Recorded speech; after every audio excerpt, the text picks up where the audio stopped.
Hey there mga my loves, Libra! Thank you so much for always staying here with me in the channel, babes. Hi sa ating mga bagong subscribers. My name is Yan. Tuloy po kayo at sa ating mga returning viewers.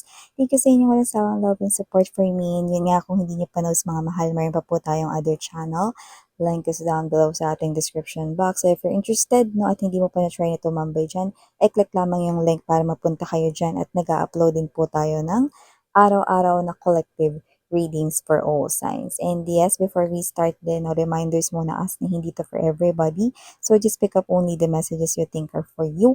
Wala rin po tayong gender, LGBTQs, of course, welcome din kayo, babae, lalaki, no? Kung may cross-watcher si Libra, welcome din. At kung may Libra placement sa kanilang natal/birth chart, welcome din kayo. So let's go ahead and check these messages right here for you, my Libra people.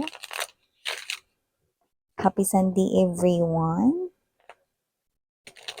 And don't forget, no, na mag-lunch. Don't skip your lunch, sweethearts. Okay? So, Archangel Michael, thank you so much. Together with the angel guides, can we get messages for Libra, please? For Libra, please. What does Libra needs to know? Can you please show me? Libra.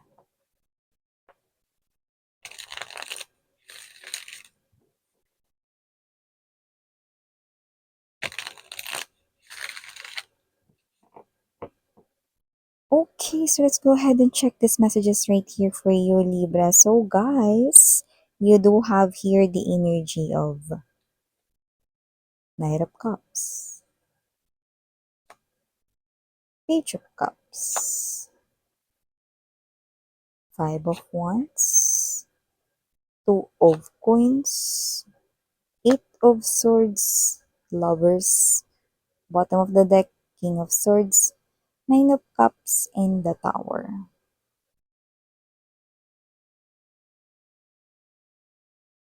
Yan, no?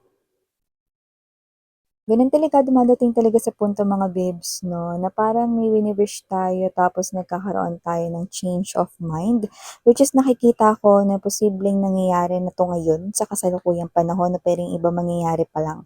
Magbabago dito yung wish mo, no? So, pwedeng may bagay kang wini-wish no, na posibleng, ay, ayoko na pala nun, universe, wag mo na pala yun itupad. Iba na lang, ito na lang pala. Yan, no? So, nakita tayo rito ng change of wish. No, miss yan, paano pala yun? Kasi, parang yung iba, hindi aware, no, na ma-manifest nyo rito yung wish ninyo from long time ago, no? So, it's okay. Okay? Alam mo naman, human beings, no, tend to change their minds. No? So, kung magbago yung wish ninyo, no, kung magbago dito yung iniisip ninyo, target, goals, and plans ninyo, no, okay lang yan, no? So, you are being well guided right here, no, with the tower energy, nakikita ko rito, no, na there's transformation, okay, at nakikita ko rito, no, universe right here responds to you accordingly. Kaya naman, kung ano man tong wish ninyo na gusto ninyong palitan, go ahead, you can do that now, no? So, pwede mo na yung palitan ngayon. Kasi di ba meron tayong mga bagay na gusto na parang naisip natin, eh, teka, ayoko pala nun. 'Di ba parang habang papalapit ng papalapit yun sa'tin 'no, parang, PPP lang 'no, habang papalapit ng papalapit pangit, 'di ba? So kung ano man ito mga babes, nakikita ko rito na parang hindi mo na 'to gusto, okey lang 'yan 'no, kasi nakikita ko rito na 'pag nagpalit ka ng wish 'no, nakikita ko rito na matutupad pa rin ito. Go ahead 'no, puwede mo ng i-wish yang wish mo. So maliban diyan, Libra, nakakita rin tayo rito ng energy na posibleng meron ditong nanliligaw sa'yo.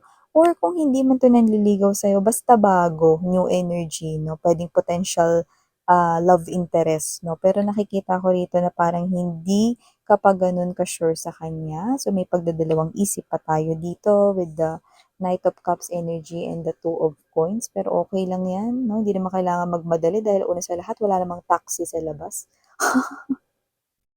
Okay, kaya wala namang umaandar na metro rito at nakikita ko rito 'no, na ang mahalaga 'no, is kung ano yung inyo ritong damdamin 'no.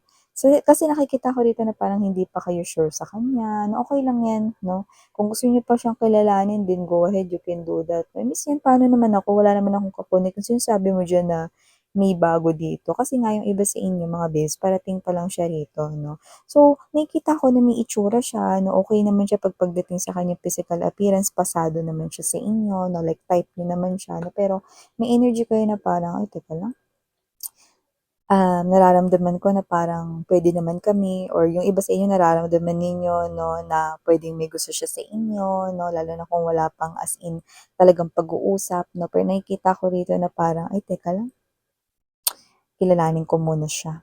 'Yan 'no, so may gano'n. Okey lang 'yan mga babes 'no, go ahead, puwede niyong gawin, 'yan 'no. So maliban diyan nakakuha rin tayo ng iba pang mga mensahe rito 'no. So meron akong nakikita rito na posibleng meron kayong bagay na parang feeling mo ito yung okey sa inyo, ito yung mas nakabubuti para sa inyo 'no, but at the same time parang hindi ka komportable dito 'no. Mga babes, go ahead 'no. Kung hindi ka komportable diyan 'no, yun talaga yun, okey? Kasi bago 'yan sa'yo, eh. This is something here new to you. Puwedeng may kinalaman 'yan sa trabaho, puwedeng may kinalaman 'yan sa bago mong ginagawa, bago mo ritong hobbies, bago mong interes, go. Gawin mo na 'yan 'no.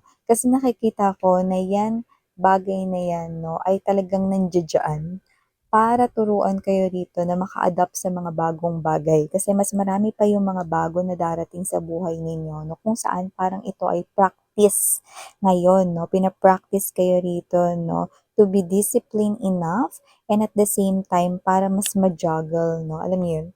Para mas makuha ninyo 'no, kung papaano manduhin 'no, or manipulahin 'no, ang sarili ninyong situation 'no. May mga sitwasyon na hindi tayo komportable pero natututo tayo, tama 'no? At may mga sitwasyon 'no, na sa umpisa hindi okey na parang challenging sa'tin pero kamuka't-mukat 'no, nagiging mas, maganda 'yun for us, 'di ba? So, go ahead 'no, kung 'yan ay isang klase ng trabaho na hindi mo pa gano'n kagamay pero tuloy-tuloy lang tayo, then gawin mo 'yun. At kung 'yan naman mga babes 'no, ay bagay na alam mo na diyan ka makakabuti or mapapabuti ka diyan, nakikita ko rito na ituloy-tuloy mo lang iyan 'no. So, another message na nakukuha din natin here for you, Libra, posibleng meron ditong isang sitwasyon kung saan hindi kayo makaalis 'no. So, for some reason 'no, puwedeng kayo 'yan pero may energies rin 'yan ng outside energies 'no, like meron ditong kumo-connect sa inyo and this person right here is having two-faced at posibleng kung sino man siya, hindi siya nagpapakatotoo ngayon 'no. Deep down inside nasasaktan siya rito 'no, at hindi niya rito kinakaya 'no, na wala kayong koneksyon at wala kayong komunikasyon, putol ang inyong wifi. 'Pag pagdating sa taong ito 'no, putol rin ang inyong load 'no, pagdating sa taong ito 'no. So, kapag kaharap niya mga kaibigan niya at ibang tao sa paligid niya, mga katrabaho, mga common friends ninyo or whatsoever, could be an energy here of your ex, possibly. But kung sino man siya, malinaw na nakikita kong tinatago niya lang dito ang totoo niya ritong, feelings 'no, sa nangyayari sa inyong dalawa.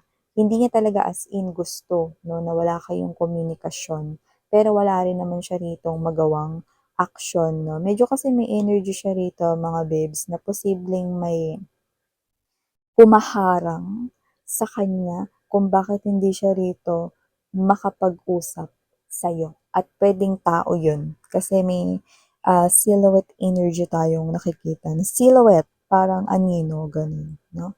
So, maliban diyan Libra, nakikita natin dito na iba pang mensahe, possible na meron dito na, ah what's this, karibal kayo 'no, sa puso ng taong gusto ninyo. So, yung iba sa inyo puwedeng may crush kayo 'no, tapos puwedeng siya ay taken na or may crush siyang iba, 'yan 'no.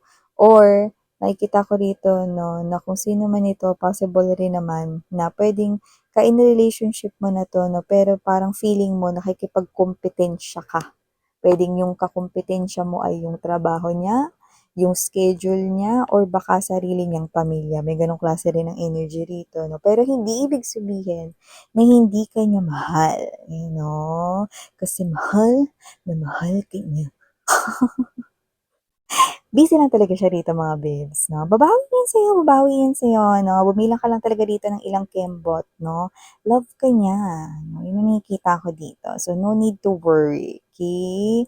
Mas love niya pa yung trabaho niya Miss yan kaysa sa'kin. I know, but busy lang siya, Kasi dito, nakikita ko rin kasi na posibleng meron siya ritong importantatious, 'no, or importanteng inaasikaso, 'no. Pero 'yan ay para rin sa'yo. Kasi i-reveal ko na ba?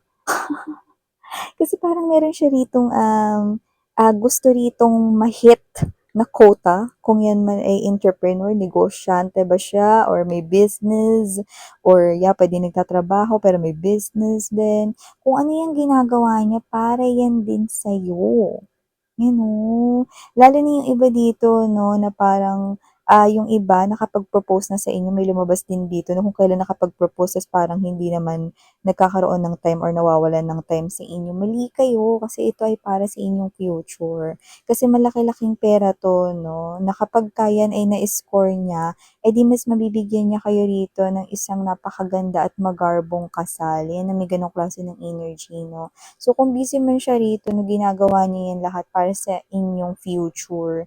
Sine-secure niya kasi rito kasi alam mo sa lahat ng ginagawa niya, ito ata yung parang pinaka-ano, malaki yung deal. Okay, hindi ko alam kung anong klaseng trabaho or occupation ng person ninyo 'no, pero 'yun yung ginagawa niya 'no. Yang pera na 'yan na makukuha niya diyan 'no, ay para sa'yo. Gagamitin niya rin para sa'yo, sa security ng future ninyo 'no, or mismo sa inyong wedding day 'no, para dun sa mga ikakasal, 'no. At dun naman tayo sa usapin kung may crush kayo 'no, tapos taken siya 'no, tapos or kung meron siyang crush na iba, 'yan 'no, alin man dun. Nakikita ko rito mga babes 'no, na yang crush niyo na yan, okey, kung may crush mang iba, hindi ibig sabihin nun 'no, na jojowain niya na yun or liligawan niya na yun 'no. It's just a mere infatuation. So, crush lang talaga yun. So, sinasabi mo sa'kin Miss yan na may chance pa ako, oo, basta gumawa ka daw ng action, yun yung sinasabi ng universe dito 'no. So, ibig sabihin 'no, kung kaya mong mag-first moves, go ahead. First moves lang naman 'no, kasi nakikita ko rito na puwede na rin naman niya yung sundan, 'no. Pero kung ang crush mo naman ay taken na, 'yan 'no, like may boyfriend, girlfriend na siya rito 'no, at hindi ko naman nakikitang mang-aagaw kayo, nakikita ko rito 'no, na hindi pa silang dalawa ang magkakatuluyan, 'yan 'no, hanggang dun lang 'no. Hindi ko nakikita kung magkakaroon ng chance sa inyong dalawa 'no. Kasi iba yung mensaheng nakuha ko dun, 'no, pero hindi pa silang dalawa 'no, pero alam kong ngumiti ka. Okay, so iwan ko sa inyo mga mensahe na yan mga babes 'no, and ito yung mga messages here for you, Libra. Again, I'm your Yana on Sahil Love and Light. Ayun.